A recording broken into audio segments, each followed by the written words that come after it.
Salut!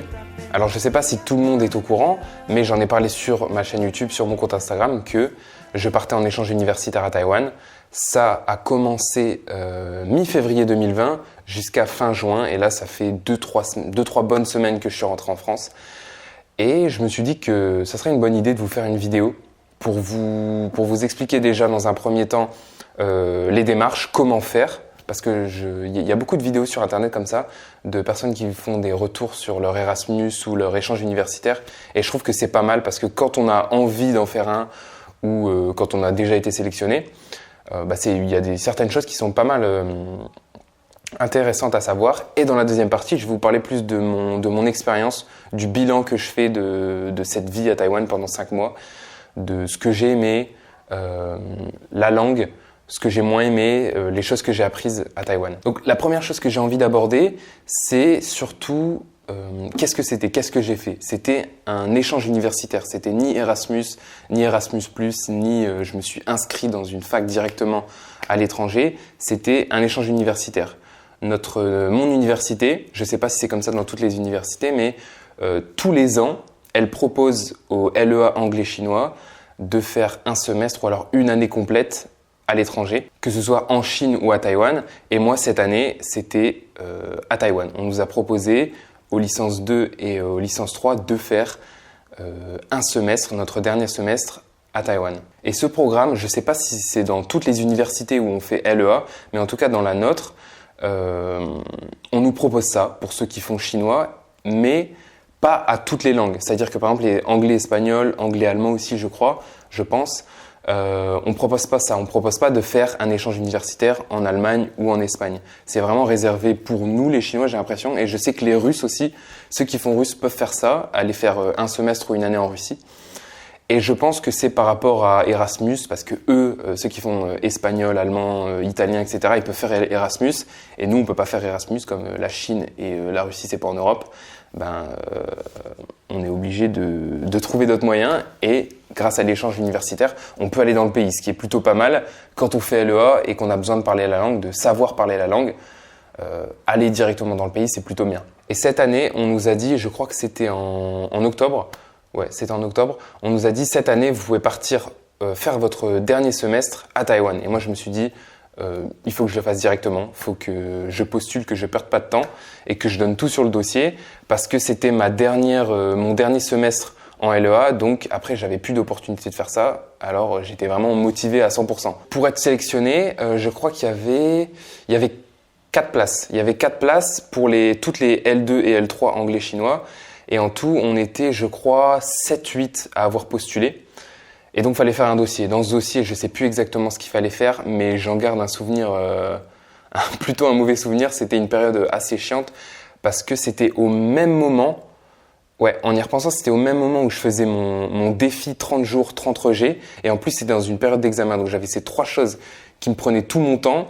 Et donc, pour faire le dossier, pour postuler, il y avait des papiers à aller chercher à droite, à gauche, à l'administration.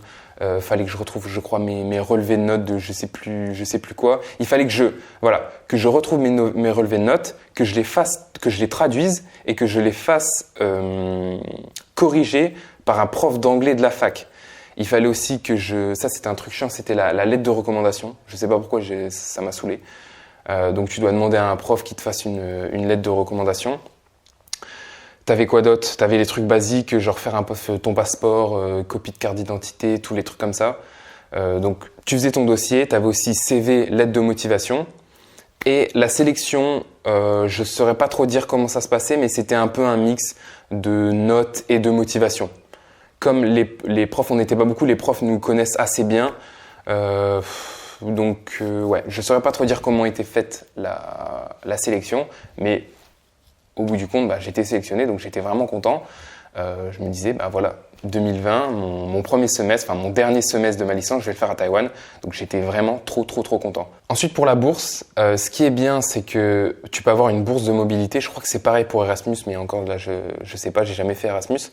Mais tu peux avoir une bourse de mobilité pour faire cet échange aussi. De mémoire, donc moi j'avais AMI, et tu avais aussi une bourse qui s'appelle Mermoz, je crois, et les deux ne sont pas cumulables. Donc c'est soit l'une, soit l'autre. Moi j'étais avec AMI. Ça me donnait 400 € par mois, donc ça te met plutôt bien quand tu vas vivre à l'étranger. Surtout à Taïwan, c'était vraiment pas cher. Et surtout avec le logement que j'avais, je vais vous en parler juste après, mais la bourse te met plutôt bien. Et c'est aussi quelque chose que tu peux avoir en plus de la bourse du Crous. Donc c'est cumulable. Et pareil, cette bourse, faut aussi faire un dossier en ligne. C'est sur 4 étapes. C'est des trucs chiants aussi, vraiment, ça me prenait la tête. Et c'est aussi la dernière étape, tu dois la finir aussi après quand tu es revenu en France en fait. Et je crois que de mémoire, ils te donnent directement, ça doit être 70% de la bourse je crois, et le reste, ou 60-40, quelque chose comme ça, 60-40 et 40%, ils te donnent à la fin de ton séjour à l'étranger. Ensuite, pour le logement. Là, c'était plutôt bien parce que notre université, dans les documents à remplir, le dossier à faire, il nous donnait une feuille avec une feuille à remplir par rapport au dortoir de l'université où j'allais aller à Taïwan. Donc, on avait juste une petite feuille à remplir pour le dortoir. Hop, c'était vraiment pas cher. C'était environ 450 € pour tout le semestre. Donc, pour 5 mois, j'ai payé que 450 € pour le logement. J'en reparlerai dans la deuxième partie, mais il y a aussi des inconvénients, on va dire. Mais en tout cas, c'était vraiment pas cher. Et j'avais juste ça à remplir. Je le donnais avec mon dossier et l'université s'occupait du logement. J'avais pas besoin d'aller sur Internet ou de trouver des contacts pour avoir un logement quand j'arrivais à Taïwan. Après, le dortoir était pas obligatoire. On pouvait aussi trouver un logement directement là-bas. Mais moi, j'avais pas envie de me prendre la tête. En plus, c'était pas cher, donc j'ai pris le dortoir. Ensuite, pour les cours là-bas, comment ça se passe? C'était censé être une continuité de ce que je faisais en France. Censé, je dis bien, j'en reparlerai sûrement après ou maintenant, je sais pas. Mais en gros, nos profs nous disaient que c'était obligatoire de prendre donc 4 cours de chinois. Tu avais cours écriture. Attendez, non, c'était écriture-lecture. Donc 2 heures d'écriture-lecture et 2 heures de oral et écoute. Donc voilà, déjà on avait ça, 4 cours de chinois obligatoires. C'était un cours, c'était 2 heures. Ça, c'était la base. Ensuite, ils nous ont dit, vous devez prendre 2 cours en anglais, mais pas forcément d'anglais, mais juste 2 cours en anglais. Et mes cours en chinois étaient en chinois. Donc, on apprenait le chinois avec des profs qui parlaient en chinois. Ça aussi, c'était vraiment bien. J'en reparlerai dans la deuxième partie. Et les 2 autres cours, c'était minimum, comme j'ai dit, 2 cours en anglais. Dans les matières qui devaient ressembler à ce qu'on faisait en LEA. Moi, c'est pas ce que j'ai fait. J'ai pas pris des cours qu'on faisait en LEA. J'ai fait un peu comme je voulais. Finalement, je regrette pas du tout parce que ces cours étaient super bien. J'en parlerai cette fois-ci dans la deuxième partie. Mais voilà, c'est ce que nos profs nous ont dit. 2 cours de chinois obligatoires et aussi 2 cours en anglais obligatoires. Ah oui, aussi, pour terminer avec la première partie, ces cours-là, on pouvait les choisir. On avait une liste de cours. Ça, c'était vraiment bien. Et je crois que c'est un peu comme ça j'allais dire dans les écoles en Amérique, mais je crois que dans les écoles de commerce aussi, c'est comme ça, tu peux choisir tes cours. Mais en tout cas, dans mon université, c'est pas du tout comme ça. Et je trouve que c'est vraiment un bon système. En début d'année, tu as la liste des cours complète. Et la première semaine, tu peux choisir tes cours et les tester un peu tous, voir si tu as vraiment envie de prendre ce cours. Tu fais des cours tests et après, tu fais ta vraie liste de cours, ton vrai emploi du temps, avec les matières que tu as choisies. Bien sûr, ça doit avoir un rapport avec ta spécialité. Si tu fais de la comptabilité, il y a des matières obligatoires. Mais moi, LEA, comme c'est large, c'était un peu... tu fais ce que tu veux, mais il faut que ça ait un petit rapport, quoi. Mais moi, j'ai fait un peu trop ce que je voulais.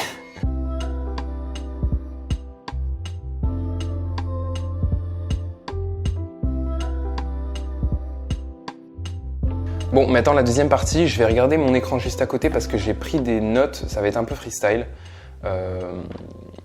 Donc je vais lire en même temps les choses dont j'ai envie de vous parler. La première chose, c'était le campus. Le campus à mon université était vraiment trop beau. Dans les vidéos que j'ai faites à Taïwan, mes dernières vidéos, des fois j'ai mis des petites images et en fait c'était un campus vraiment qui avait rien à voir avec ce que j'avais dans mon université à Roubaix. C'est-à-dire que déjà, il était grand, il y avait tout à l'intérieur. C'était une genre de mini-ville. Tu avais une bibliothèque, des cafés, des salles de jeux, une grosse cantine, plein de restaurants. J'oublie plein de trucs. Tu avais plein d'endroits où se poser, genre des petites tables. Ah oui, tu avais une piscine, une salle de sport, comment ça s'appelle, une piste de course avec genre un terrain de foot, un terrain de basket, un terrain de tennis. Plein de trucs à faire. En fait, limite, c'était fait pour que tu restes dans le campus et t'avais pas besoin d'aller ailleurs pour faire ta vie en fait. Et t'avais de la végétation partout. Moi, j'adore ça. T'avais des belles grandes pelouses, des grands arbres, des fleurs, plein de petits trucs. T'avais même un étang avec, mais vraiment quelque chose de beau. C'était beau. T'avais des grosses pierres, des plantes, des carpe-koi dans l'eau. C'était super beau. Franchement, j'ai adoré le campus. C'était trop stylé. Et j'ai oublié plein de trucs, hein, mais dans le campus, t'avais genre dans un bâtiment de cours, t'avais un mini Apple Store. C'est-à-dire que tu pouvais aller là-dedans et acheter un MacBook si tu voulais dans le campus. À côté, t'avais une genre de petite boutique avec plein de livres, plein de produits dérivés de l'école, genre des t-shirts, des mugs, des sacs, des casquettes, tous les trucs comme ça. T'avais, bon, j'oublie plein de trucs, hein, mais t'avais des photocopieuses, t'avais vraiment tout dans cette mini-ville en fait. Ensuite, un des sujets les plus importants, la langue. J'en ai parlé pas mal sur ma chaîne YouTube, c'est quelque chose que j'aime bien, apprendre des langues. Et bon, pour ceux qui savent pas, j'ai fait LEA anglais-chinois. Donc, j'apprenais déjà le chinois à l'université, donc je pouvais me débrouiller à Taïwan. La petite particularité quand même, c'est que le chinois qu'on apprenait à l'université, c'était le chinois simplifié, donc le chinois de Chine continentale, et pas le chinois de Taïwan. Le chinois de Taïwan, les Taïwanais utilisent les caractères traditionnels pour écrire, pour parler chinois, pour écrire chinois.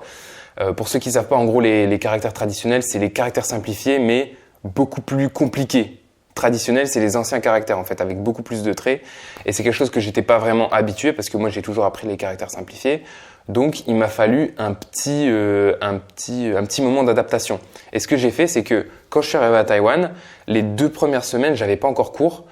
Et je me suis mis à fond à apprendre à écrire les caractères traditionnels. Donc je reprenais une liste HSK et j'apprenais les caractères traditionnels pour m'habituer.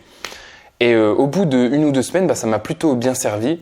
Après, pendant mes cours de chinois, on avait aussi un manuel donc, qui était en caractères traditionnels. Et j'ai oublié de préciser aussi, mais avant de commencer les cours de chinois, on avait des tests pour nous placer dans les niveaux. Et ces tests-là, je savais pas, mais en fait, tu avais le choix entre simplifié et traditionnel. Donc, je me suis dit, j'aurais pu ne pas me concentrer comme ça à fond sur les caractères traditionnels, parce que je pouvais aussi faire le test en caractères simplifiés. Mais au final, pour la suite des cours, ça m'a aussi plutôt bien aidé. Et pour continuer sur les caractères traditionnels, est-ce que j'ai trouvé ça compliqué sur le reste de l'année ? Au final, non. C'est venu assez naturellement. Et maintenant, je sais même plus écrire le chinois en simplifié. C'est-à-dire que je sais lire, mais j'ai tellement plus l'habitude d'écrire en simplifié que j'ai oublié. Même si c'est plus simple, au final, maintenant, j'ai pris l'habitude d'écrire en traditionnel. Donc, c'est juste une habitude à prendre et on s'y fait, en fait. Maintenant, la langue en tant que telle, parler avec les Taïwanais, comment ça s'est passé ? Est-ce que c'était difficile ? Est-ce que je me suis rendu compte que j'étais mauvais ? Est-ce que les cours à la fac m'ont servi ? Alors, par où commencer ? Déjà, est-ce que les cours à la fac m'ont servi ? Oui, d'une part parce que ça m'a donné les bases pour comprendre quand même, et non d'un sens où j'étais confronté à des situations que j'avais jamais vues en cours. Par exemple, typiquement, une situation qui m'a un peu refroidi quand je suis arrivé à Taïwan. Quand tu vas à l'extérieur pour acheter de la nourriture, les marchands te demandent est-ce que tu prends à emporter ou sur place ? Même directement, ils te demandent à emporter ou sur place avant que tu commandes. Et moi, au début, je comprenais pas. Je savais pas ce qu'ils me disaient, en fait. Donc, il y avait un petit quiproquo. Et au final, bon, quand ils voient à ta tête que tu comprends pas, ils vont te le dire en anglais. Pas tous, ou ils essaient de te le faire comprendre. Mais à un moment, j'ai compris ce qu'ils me demandaient. Et ça, c'est tous des petits trucs que t'apprends pas en cours. Et qu'au début, tu vas être confronté à un petit malaise, une petite gêne, une petite incompréhension. Mais c'est juste une habitude à prendre. Et maintenant, tu sais que à chaque fois que tu vas rentrer dans un restaurant, ils vont te demander à emporter ou sur place. Ou j'avais quoi d'autre comme exemple ? Par exemple, quand ils te demandent est-ce que tu as la carte de fidélité ? Moi, j'ai jamais appris comment dire carte de fidélité. Tu vois, quand tu vas à Carrefour, on te demande est-ce que tu as la carte de fidélité ? Quand on m'a demandé ça, j'étais en mode oula, qu'est-ce qu'il me dit ? Mais il suffit de 2-3 fois, tu comprends et après, tu n'as plus de problème. Après, bien sûr, j'ai toujours dit Le plus gros problème avec l'université, ce qu'on fait à la fac en LEA, c'est que on est trop concentré sur l'écrit, sur écrire les caractères et traduire. Donc, c'est-à-dire que quand tu es dans la vraie vie, ben, c'est plus difficile. Et si t'as pas fait cet effort de ton côté de parler, que ce soit avec des natifs ou alors d'écouter par exemple des vidéos YouTube en chinois, bah, tu peux avoir des problèmes.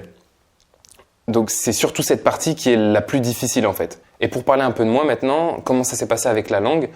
À Taïwan, j'arrivais à avoir des conversations avec des Taïwanais. J'arrivais à donc aller au restaurant, aller à la poste, aller chez le coiffeur. Mais par contre, quand je me retrouvais dans des situations un peu plus complexes, du genre aller chez un opérateur téléphonique pour prendre un abonnement pour mon téléphone, au tout début quand je suis arrivé à Taïwan, là je préfère parler anglais. Je leur demande directement en chinois, est-ce qu'on peut parler anglais? Il y a pas de souci, parce que j'ai pas envie de faire une connerie, ou alors qu'ils me donnent un abonnement, que je souscrive à un abonnement qui dure 10 ans où je paye 50 € par mois, tu vois, flemme. Du coup, je préfère être sûr. Je dis, on va parler en anglais, comme ça je vais être sûr de comprendre et pas de rater quelque chose. Donc dans ces situations comme ça un peu compliquées où il y avait de l'argent en jeu, je préférais parler en anglais. Mais sinon, pour le reste, j'avais pas de problème avec la langue en chinois. Maintenant, on va parler aussi d'un sujet très important, la nourriture. Alors moi, je suis quelqu'un d'absolument pas difficile niveau nourriture. J'aime tout. Et à Taïwan, c'était super bon. Il y avait plein de trucs trop bons. J'ai testé plein de trucs.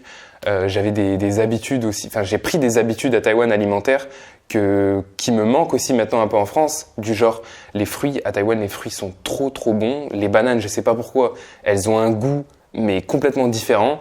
Les mangues et les ananas, j'en parle pas. C'est les trucs que je mangeais le plus, je crois vraiment. Ce qui était bien aussi, c'est que là-bas, la nourriture à emporter, quand t'allais dans les petits restaurants, déjà il y a des restaurants partout.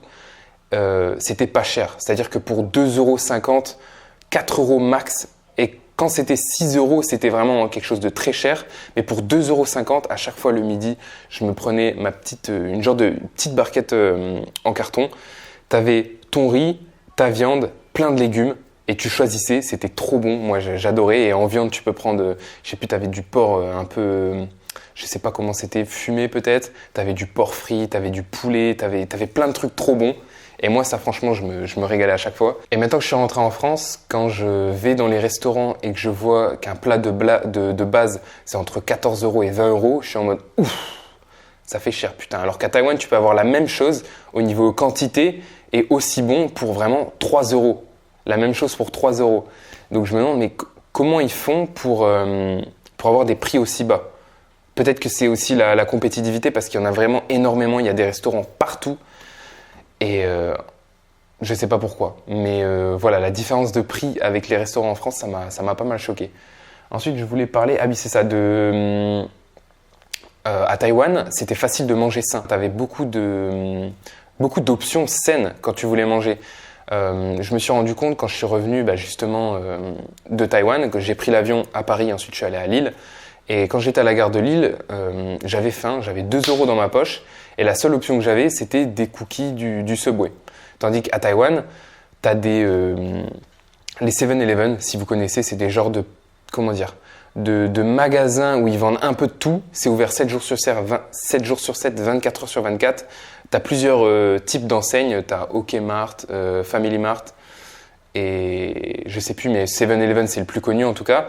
Et tu pouvais y aller tout le temps, il y en a partout, c'est blindé. Et là-bas, quand tu avais faim, tu pouvais y aller et tu avais plein d'options saines. Moi, ce que j'aimais bien prendre, c'est je crois que ça s'appelle les onigiri, c'est les genres de triangles de riz japonais avec du thon à l'intérieur, c'était trop bon. Après, tu as aussi des plats en barquette, un peu industriels comme on a aussi en France. Et tu avais les versions fit, ils appellent ça. Donc, c'est-à-dire que c'était avec moins de calories, avec moins de sauce, juste du riz, des légumes, la viande. Et sans toute la merde qu'on peut ajouter dans les plats industriels. T'avais des fruits, t'avais plein de trucs, mais des trucs sains comparé à ce que tu peux trouver en France quand t'as envie de manger quelque chose.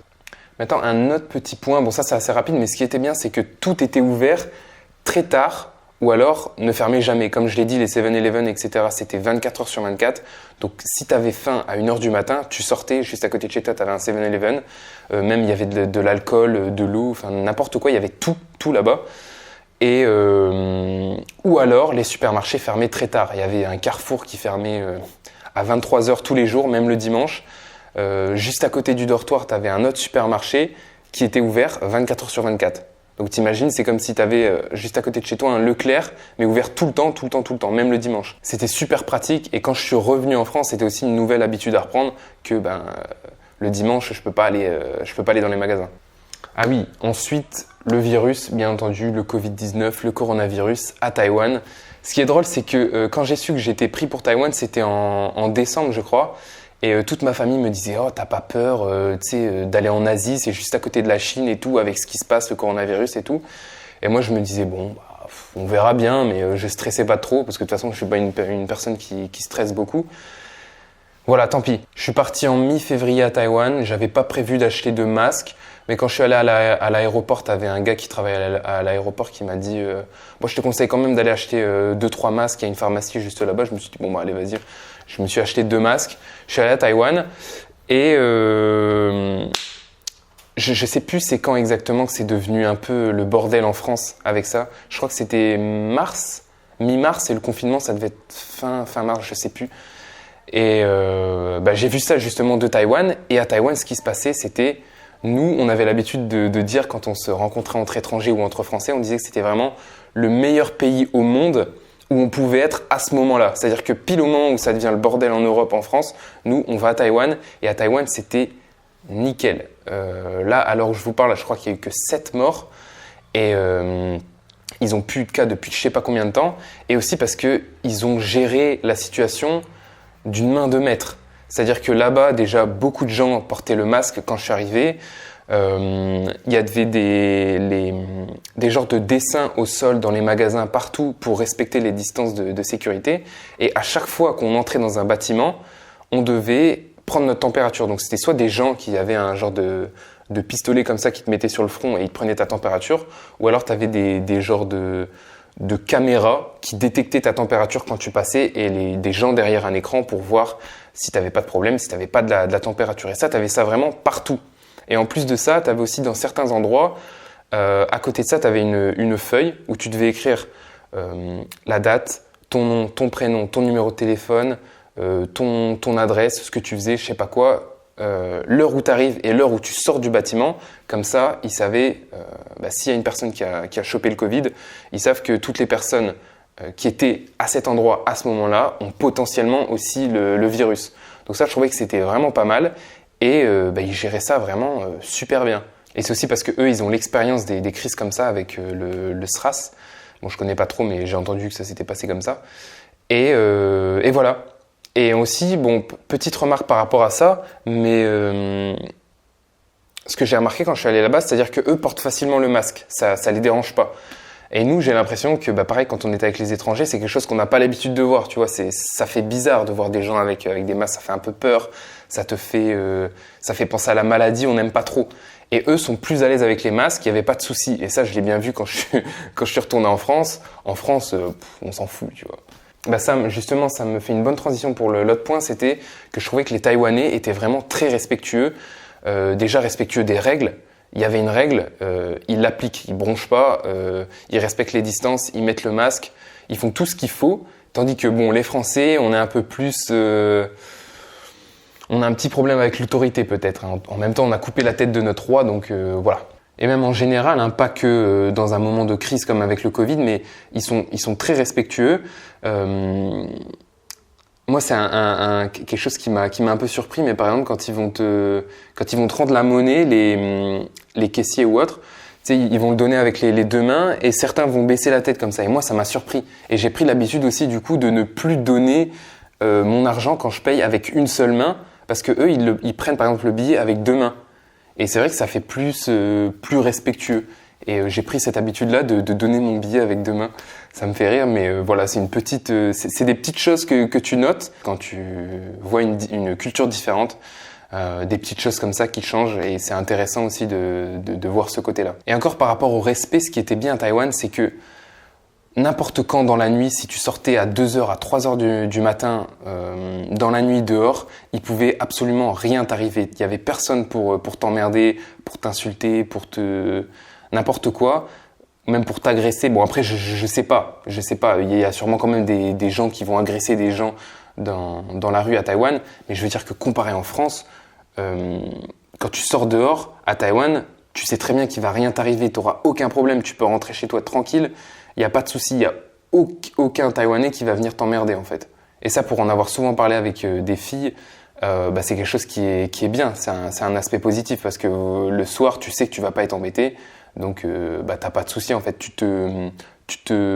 T'as pas peur qu'il t'arrive quelque chose quand tu sors le soir. Ensuite, mon temps de cours, mon temps libre, etc. Faut savoir que j'avais vraiment pas beaucoup de cours. Donc, j'avais mes 2 cours de chinois, ça fait 4 heures, plus 2 autres cours, donc ça fait 8 heures. J'avais 8 heures de cours par semaine. Pour moi, c'était vraiment les vacances. En plus, t'avais pas tellement de travail à faire chez toi. Donc, moi, j'avais énormément de temps libre. Pour moi, c'était des vacances, en fait, vraiment. Bon, maintenant, je vais parler un peu des cours. Déjà, mes 2 cours de chinois, j'avais 2 profs trop bien. J'ai adoré les cours de chinois à Taïwan parce que déjà, c'était des cours en chinois où donc ils nous apprenaient le chinois en chinois. Mes 2 profs étaient trop bien, trop sympa, vraiment proche des élèves. Ça, c'est un truc qui m'a aussi surpris, mais c'est peut-être parce qu'on n'était pas beaucoup dans les classes. On était peut-être 10-15 maximum, et dans les cours de chinois, on était avec donc c'était que des étrangers, il n'y avait pas de Taïwanais, il y avait beaucoup d'Indonésiens, il y a beaucoup d'Indonésiens à Taïwan, des Japonais, des gens d'Amérique du Sud, et j'étais avec une Française. Et ces cours-là, franchement, c'était les meilleurs cours de chinois de ma vie. On faisait les cours avec un manuel qui était vraiment bien, il y avait une façon de faire le cours, et en même temps, c'était pas toujours très sérieux, et comme je l'ai dit, on était proche des professeurs, il y avait vraiment une bonne ambiance. Et moi, ce que j'ai retenu vraiment, ce que j'ai appris le plus avec ces cours, ce que j'ai en tout cas amélioré le plus à Taïwan, c'est mon écoute. Ça, c'est sûr et certain. Avec tous les cours qu'on avait en chinois, et en plus le travail que je faisais aussi à côté, parce que je continuais mes petites sessions de 30 minutes ou 1 heure par jour de compréhension orale en chinois, ma compréhension orale s'est vraiment améliorée à Taïwan. Et c'est aussi, surtout grâce aux cours de chinois. Ensuite, les 2 cours d'anglais. Donc comme je vous ai dit, j'ai pas vraiment respecté ce que l'université m'a dit. Moi, j'ai choisi 2 cours qui me plaisaient. J'avais envie de faire ces cours, donc je les ai choisis. Je m'en foutais un peu, parce que sinon, il fallait que je prenne des cours sur l'histoire de... c'était quoi histoire politique de la Chine. C'est aussi intéressant, mais j'avais pas envie. Et un autre cours, je sais plus, bref. Et moi, au final, ce que j'ai choisi, c'est un cours d'histoire sur les personnages historiques un cours sur les personnages historiques de l'Europe.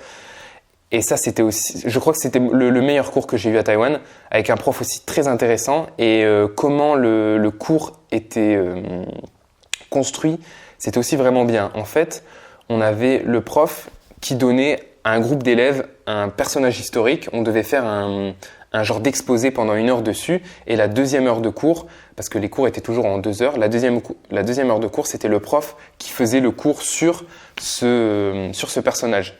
Et donc moi, j'ai dû faire sur Napoléon, parce qu'il m'a dit un Français, tu vas forcément faire Napoléon. Il m'a dit l'année dernière, j'ai une étudiante russe, elle m'a fait un exposé sur, je sais plus c'était quel personnage historique russe. Et il a dit c'était génial, j'ai appris plein de trucs parce qu'elle était russe, donc elle a pu lui apprendre des choses comme il est taïwanais. Et donc il a voulu que je fasse pareil pour Napoléon. Et donc j'ai fait mon exposé sur Napoléon, ça s'est super bien passé. Et j'ai appris énormément de choses dans ce cours-là. Déjà que j'étais une personne qui aimait l'histoire, mais on va dire qu'au lycée, peut-être que la matière ne m'aimait pas. Et même à la fac, les cours d'histoire ne sont pas intéressants. Enfin, moi, ça m'intéresse pas du tout, de la manière comment c'est fait, etc. J'aimais pas, mais là, ce cours d'histoire m'a vraiment passionné. Et j'ai adoré apprendre l'histoire de l'Europe à travers chaque personnage. C'était un des meilleurs cours que j'ai suivis de toute ma scolarité, vraiment. Je pèse mes mots. Et ça a encore plus fait grandir en moi cet intérêt pour l'histoire. Et maintenant, je me documente tout seul, je fais mes recherches, j'apprends de mon côté parce que c'est un sujet super intéressant. Bon, ensuite, le deuxième cours que j'ai choisi, c'était un cours de mythologie. La prof était bien aussi, mais c'était sa dernière année. Après, elle partait en retraite. Donc, pendant les cours, elle était un peu en mode détaché, tranquille, je lis mon cours et vous écoutez. Donc, à la fin, je venais plus en cours parce que ça servait à rien, j'avais pas envie de perdre mon temps. Et donc, le programme du cours, c'était l'Iliade et l'Odyssée, en gros. Donc c'était mythologie grecque et latine. Donc ce que j'ai fait quand même pour gérer les cours comme j'y allais plus, c'était de mon côté, j'ai lu l'Iliade et l'Odyssée comme en fait ce qu'elle faisait en cours, c'était juste lire des passages de l'Iliade et l'Odyssée. Donc je me suis dit, bah, autant le lire de mon côté, je vais perdre moins mon temps et je vais pouvoir aller à mon rythme si j'ai envie d'aller plus vite. Et aussi de lire les 2 livres en entier. Parce que là, c'était juste des morceaux et je trouvais que c'était plus intéressant quand même de lire les livres en entier. Que j'ai découvert aussi, alors que c'est vraiment des textes classiques pour tout Européen, c'est vraiment des textes classiques. Et pareil, mon intérêt pour la mythologie, pour ces textes, pour la culture grecque, la culture latine, a encore plus grandi. Et c'était aussi un super cours, même si j'y allais pas tout le temps. Et c'est marrant parce qu'il a quand même fallu que j'aille dans un autre pays, à l'autre bout du monde, pour me rendre compte qu'en Europe, on avait quand même une culture et une histoire vraiment stylée. Mais sinon, pour revenir aux cours que j'ai dû prendre, je vous ai dit que j'ai fait un peu comme je voulais. Et en fait, ces cours-là, une fois qu'on les avait choisis, on devait envoyer un mail à notre université pour dire « j'ai choisi tel cours, est-ce que c'est bon ?» Donc moi, j'ai choisi mes cours, j'ai fait signer par l'université là-bas à Taïwan. J'ai envoyé un mail à mon université et on m'a dit tes cours, ça va pas. Les 2 cours que tu as pris d'histoire et de mythologie, ça va pas. Tu aurais dû prendre des autres cours. Donc ce que tu fais, c'est soit tu changes tes cours, soit à la fin de ton séjour, tu nous fais un rapport de 30 pages. En gros, il fallait expliquer les choses, les différences qu'on a notées entre la France et Taïwan. Il y avait aussi une partie où il fallait traiter d'un sujet en lien avec l'économie ou alors avec le droit à Taïwan. Et aussi un autre sujet qu'on pouvait choisir. Parler de l'enseignement des langues, de l'éducation à Taïwan, etc. C'était un truc assez long. Clairement, pour être franc, ça m'a saoulé. C'était trop chiant à faire. J'ai pas aimé le faire. J'ai fini il y a environ 2 semaines. Je suis débarrassé de ça. Je suis bien content. Et au final, je regrette pas parce que j'ai vraiment aimé les cours que j'ai suivis dans l'université à Taïwan. Donc bon, le jeu en valait la chandelle, on va dire. Ensuite, petit point que j'ai noté, j'ai parlé le paysage. Taïwan, c'est vraiment un beau pays. On a des paysages qui changent vraiment de la France. Bon, ce que j'ai moins aimé, c'est par exemple dans les grandes villes, quand tu vas dans Taipei, c'est vraiment des grands bâtiments sans trop de charme, un peu style à l'américaine, je dirais, même si je suis jamais allé en Amérique, aux États-Unis, mais j'ai eu un peu cette impression. C'est des bâtiments tout droits, et c'est pas ce que tu peux retrouver par exemple dans les grandes villes en France. T'as des beaux bâtiments. Quand tu vas à Lille, t'as des bâtiments super beaux. Et même dans les autres villes en France. Mais à Taïwan, dans les grandes villes, c'est surtout comme ça. Après, tu as des coins où ça fait plus, comment dire, c'est pas péjoratif, mais j'ai pas d'autres mots, mais un peu plus boui-boui, un peu plus sale.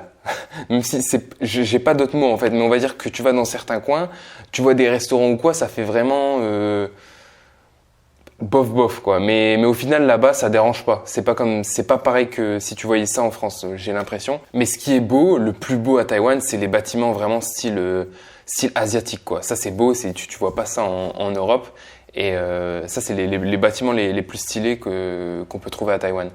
Mais ça tu les vois pas souvent dans les grandes villes comme Taipei dans le centre quoi. Et sinon, en dehors de ça, les paysages, la nature, c'est magnifique. T'as des plages avec de l'eau vraiment claire. Il y a des montagnes avec plein de végétation. C'est vraiment super beau. C'est un très beau pays. Et moi, en fait, j'aime bien tout ce qui est animaux un peu bizarres, insectes un peu bizarres.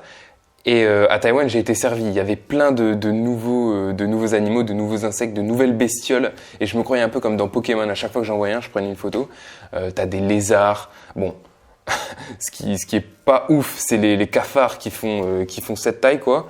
Mais sinon t'as des oiseaux aussi, des oiseaux trop bizarres que j'ai jamais vus ici en France.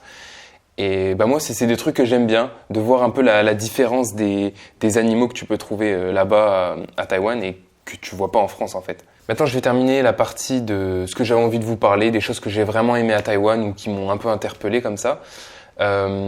Finalement, en fait, à Taïwan, ce qui va me manquer, c'est pas forcément le pays en lui-même, pas forcément la culture ni le mode de vie, mais c'est plus les gens que j'ai rencontrés là-bas. C'est des gens avec lesquels j'ai beaucoup appris sur moi-même. Et finalement, le pays en lui-même, Taïwan, j'ai découvert que par rapport à la culture, bon là je vais passer en même temps, ça va me faire une petite transition pour la suite. J'ai noté 3 points j'ai écrit ce que j'ai moins aimé, ce qui m'a un peu déçu ou surpris. Je sais que j'aimerais pas vivre à Taïwan parce que, bon, déjà, première chose, il fait trop chaud. Le temps pour moi, c'est insupportable. Il y avait des semaines où c'était ressenti 46 degrés.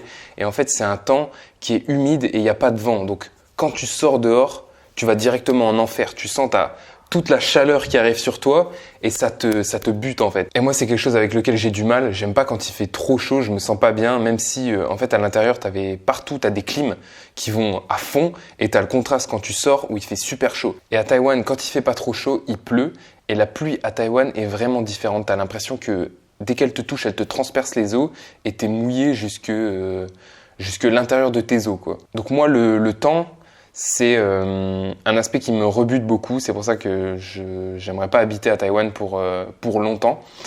Et la deuxième chose, c'est par rapport à la culture en fait. C'est pas que j'aime pas la culture à Taïwan et la culture asiatique, mais en fait, je me suis rendu compte aussi avec les gens avec qui je fréquentais, parce que finalement, j'ai pas fréquenté beaucoup de Taïwanais. C'était beaucoup de gens d'Amérique latine ou d'Européens, d'Espagnols.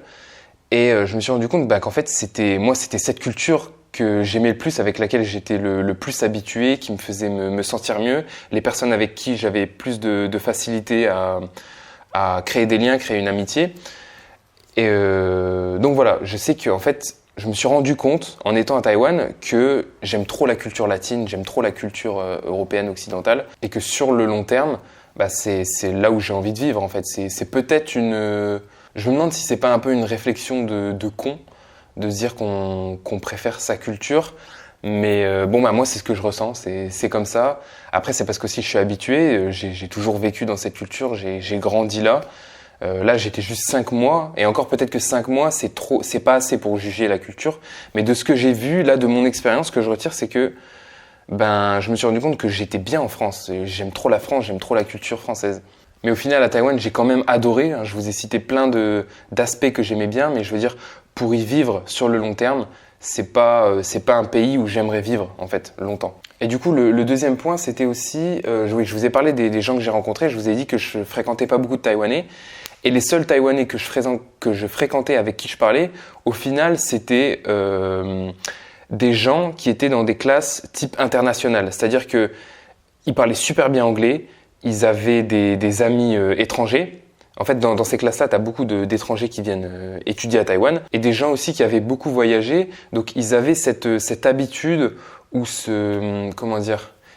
ils étaient proches de la culture, en fait, de notre culture en Occident. Donc, j'avais l'impression de parler, comme si je parlais avec des Français, en fait. Et malheureusement, avec ces gens-là, avec ces Taïwanais, je parlais anglais la plupart du temps. Et ça, en fait, c'était un truc. Avant de partir, je me disais, alors Paolo, tu vas parler chinois tous les jours. À chaque fois que tu vas voir un Taïwanais, tu vas jamais lui parler anglais. Dans ma tête, ça allait être comme ça allait être super facile. En fait, j'ai juste à m'obliger à leur parler en chinois. Mais ça, c'est la théorie. Et dans les faits, c'est beaucoup plus compliqué que ça. Parce que tu es aussi avec des autres gens. Tu es avec des étudiants qui viennent d'autres pays, qui parlent pas forcément chinois. Et quand on est tous ensemble, on parle anglais. Et en fait, une fois que tu prends l'habitude de parler avec quelqu'un dans une langue, c'est difficile, je trouve, de changer de langue. Donc c'est-à-dire que je prenais l'habitude de parler avec eux en anglais, et au final, on parlait tout le temps en anglais, et on parlait jamais en chinois, ou alors quelques fois. Bien sûr, des fois, ils me disaient, vas-y, là, parle-moi en chinois, ou dis-moi une phrase en chinois, ou est-ce que tu connais ce mot, ils m'apprenaient des trucs. Mais je veux dire, dans la globalité, en général, on parlait anglais. Et bon, sinon, pour terminer avec le négatif, c'est quand même un point important pour moi, c'est que à Taïwan, il n'y a pas de bon pain. Ils font pas le bon pain comme on peut trouver en France. C'est toujours des pains un peu style brioche. On dirait qu'ils ont rajouté du sucre dedans. Et j'étais un peu dégoûté parce que je trouvais pas de bon pain comme on peut trouver en France.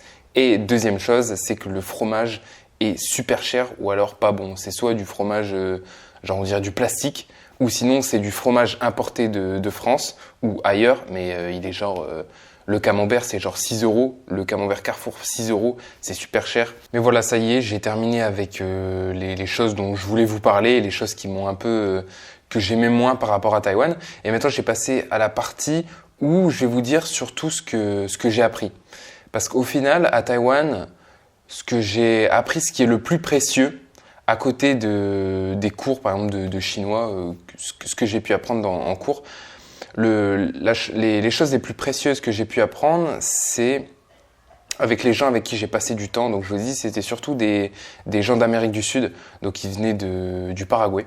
Il y avait aussi des Mexicains et dans mon groupe. Et il y avait aussi donc des Espagnols et un Français. D'ailleurs, Théo, si tu regardes la vidéo, ben, salut. Et donc voilà, c'est grâce à eux, j'ai appris des choses que je connaissais pas du tout, en fait, de ma personnalité, de moi, des choses que je connaissais pas avant d'aller à Taïwan, de passer du temps avec ces gens. Et je trouve que c'est quand même... mais la réflexion est intéressante parce que du coup, en fait, tu comprends que quand tu changes de pays, ça te fait vraiment, juste le fait de changer en fait de zone géographique, t'apprends des choses sur toi. Donc tu te dis que si tu restes toujours toute ta vie dans le même endroit, tu te limites en fait d'un sens. Donc moi qui n'étais pas forcément attiré par le voyage plus que ça, parce que j'ai l'impression, bon là je vais partir complètement à côté du sujet de la vidéo, mais j'ai l'impression qu'il y a beaucoup de personnes qui voient le voyage comme un moyen de dire « Ah bah j'ai une vie de merde là en France, je me sens pas heureux ». Ou alors plus, ils ont pas forcément une vie de merde, mais ils pensent avoir une vie de merde, ils se sentent pas heureux, un peu déprimés ou quoi, et ils pensent que c'est en allant dans des autres pays, en changeant de vie comme ils disent, en voyageant, que ça va les changer et tout d'un coup ils seront heureux. Mais moi je pense pas que c'est comme ça, je pense qu'il faut voir le problème dans le bon ordre. C'est à toi de changer d'abord, à être bien, et après si tu voyages et que tu vas dans d'autres pays, tu vas être bien. Bon, fin de la parenthèse, c'est juste un petit truc auquel je pense. Et du coup, j'en étais où Voilà. Et sinon, pour finir vraiment, j'ai envie de terminer sur ça. La chose la plus importante que j'ai apprise, c'est que... Attendez, je me relis. Qu'est-ce que j'ai écrit? Voilà. C'est qu'en fait, moi, au début, avant l'échange, j'avais une idée très précise de ce que j'allais faire à Taïwan. Pour moi, tout était planifié. J'allais bosser à fond YouTube, j'allais bosser à fond mon chinois, j'allais faire telle chose. J'avais tel projet en tête. Et au final, quand je suis arrivé là-bas, rien ne s'est passé comme prévu. Au final, j'ai rien fait de ce que je voulais faire. Et ça m'a appris une chose. Étant une personne qui aime bien beaucoup planifier, contrôler un peu ce qui va se passer, etc. Et ben là, je me suis rendu compte que quand les choses ne se passent pas comme j'ai prévu, eh ben, ça peut aussi créer des situations très bonnes. Et donc, Taïwan, mon expérience à Taïwan, je la vois comme quelque chose qui m'a beaucoup fait grandir et où j'ai beaucoup appris sur moi, en fait, comme je vous l'ai dit. Et même si j'ai pas avancé dans les choses où je voulais avancer, comme je vous ai dit, bosser certains projets, certaines vidéos que je voulais faire, mon chinois taffé à fond, au final, je suis très content que le destin m'a fait dévier de mes plans. Parce qu'au final, ça s'est super bien passé et je regrette pas du tout. Même si j'ai pas fait ce que je voulais faire, ce qui m'est arrivé est juste génial. Donc la grosse leçon de ce séjour, c'est que vraiment, je dois savoir me détacher un peu de mes plans et me laisser une place au hasard en fait. Laisser une place au hasard dans ma vie. Et voilà, sur ces sages paroles, je vais vous laisser. La vidéo est terminée. J'espère que j'ai un peu... Je crois que j'ai couvert tout ce que je voulais dire. Si vous avez encore des questions par rapport à l'échange, n'hésitez pas à me les poser en commentaire ou alors vous m'envoyez un message sur Instagram. Et voilà, on va se laisser ici. Je vous souhaite de très bonnes vacances et on se retrouve dans une prochaine vidéo. Salut tout le monde.